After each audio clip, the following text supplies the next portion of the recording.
అందరికీ నమస్కారం ఫ్రెండ్స్. నూతన సంవత్సర శుభాకాంక్షలు. వీడియోస్ చేయడం లేదు ఈ మధ్యన. యూట్యూబ్‌కి గూడా చేయడం లేదు. జస్ట్ ఆ పోస్ట్‌లు చిన్న చిన్న క్లిప్స్ పెడుతున్నాను అంతే. ఇక కంటిన్యూ చేయాలి అని. ఈ ఇయర్‌లో నేను అసలు యాక్చువల్‌గా మాట మొదట చెప్పానేంటంటే మనది 1,00,00,000 వ్యూస్ అయిన తర్వాత ఒకటి నేమ్ చేంజ్ చేయాలి. 'వై నాట్ యూ' అని. అది చేసిన తర్వాత కంటిన్యూ చేద్దాము అన్నట్టు అనుకున్నాను. సో, ఇప్పుడు 'వై నాట్ యూ' అని మన ఛానల్ నేము చేంజ్ అయింది. అలాగే 1,00,00,000 వ్యూస్ కూడా అయిపోయాయి.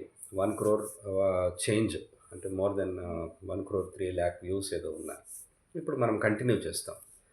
నేను ఏంటంటే ఈ భగవద్గీత గురించి నేను మీతో చెప్పాను. భగవద్గీత అనే కాదు, భగవద్గీత, రామాయణము, ఈ పురాణాలు, వేదాలు, శాస్త్రాలు, వేమన పద్యాలు, అలాగే సుమతి శతకాలు ఉంటాయి గదా! వీటిని ఎక్స్‌ప్లెయిన్ జేస్తాననమాట.